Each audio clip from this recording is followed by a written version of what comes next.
Olá, meu nome é Flávia Lanossi. Posso te contar um segredo? Eu já gravei esse vídeo várias vezes, deletei, deixei guardado em pastas, mas até hoje não publiquei.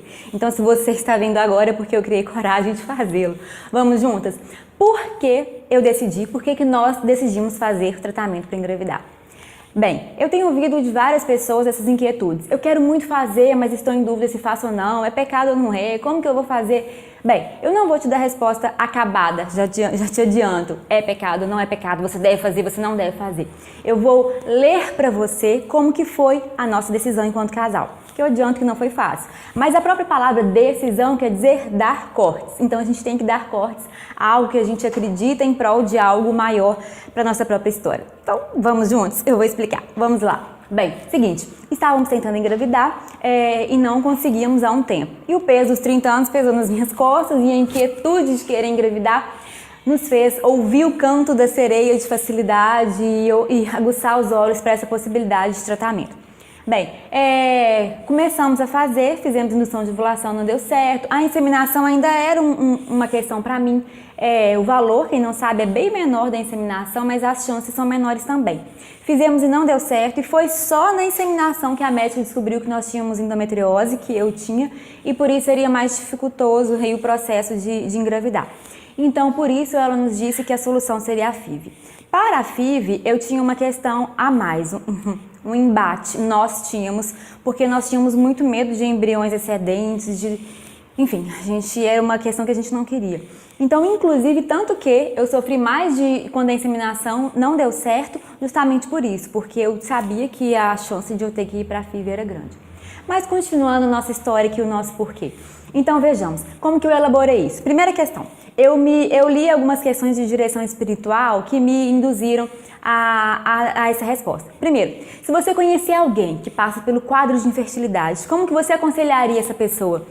Eu conheci algumas amigas que passavam por isso há alguns anos e eu pensava, nossa, por que elas não fazem tratamento? Tem tantas possibilidades hoje. Então aquela primeira pergunta para mim logo foi respondida. Segunda pergunta para decisão de algo que lhe gera um conflito foi a seguinte: se você estivesse às vésperas de morrer, como você preferia se ver tendo lá no passado tomado essa decisão? Para mim também era claro. Eu preferia me ver rodeada de filhos no meu leito de morte, de netos, sabendo que eu multipliquei, que eu tive aquele prazer de gerar e ter os meus filhos. Então também essa segunda questão foi facilmente resolvida por mim. Terceira questão, se eu tivesse morta já lá com Deus, como eu preferiria me explicar? Senhor, estou aqui sem filho, talvez triste, amargurada, pensando por que eu não fiz. Ou Senhor, olha, eu queria muito gerar, eu queria muito ser mãe, eu queria multiplicar o teu reino e nós tentamos e não conseguimos, então tá aí, me perdoe por isso, mas era algo muito importante para mim e eu tinha boas intenções em ser mãe. Também respondi muito fácil essa questão. Então, passando por essas três peneiras foi que nós decidimos fazer o tratamento. Mas tem uma outra história nisso. Eu quero te falar, se você está decidindo fazer ou não fazer, você saiba que nem tudo é certo. Até mesmo os tratamentos também não são certos. Por exemplo, tem pessoas que conseguem na primeira vez, outras na segunda, na terceira. É importante ter resiliência e acreditar.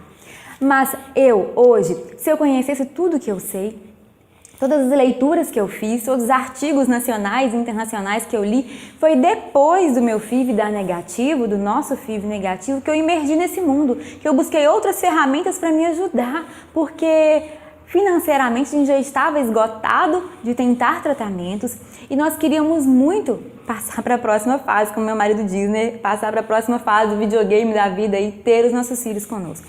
Então, caímos no canto da sereia, dessa facilidade, mas eu acolho e respeito quem passa por isso hoje. Respeito, porque só quem vive essa angústia sabe como que é, como que dói. Então, se você tem condição financeira de fazer tratamento, decida com o seu marido, essa história é de vocês. E é com você também que eu quero falar. Tape os ouvidos porque as outras pessoas te dizem. Nós vivemos em um mundo rodeado de hipócritas. Há pessoas que acusam. Você não deve fazer tratamento porque isso é pecado, mas estão lá. Ou fazendo algumas atitudes que também, pelo ponto de vista deles, seria pecado. Ou alguém que teve constantes relações com vários parceiros aí antes do casamento. Alguém que usa anticoncepcional ou que fez vasectomia, que no contexto dele também seria pecado. Alguém que tem gatunete em casa e outras tantas questões que está lá apontando o dedo para quem decidiu fazer tratamento. Então, eu li uma frase muito bonita, que quem julga o outro, Esse ato de julgar é reflexo de falta de amor, portanto de maldade. Olha só. Então, tampe os ouvidos para quem está com maldade em relação à sua própria história. Essa decisão é sua, independente se é certo ou errado, é que você escolha acertar ou errar.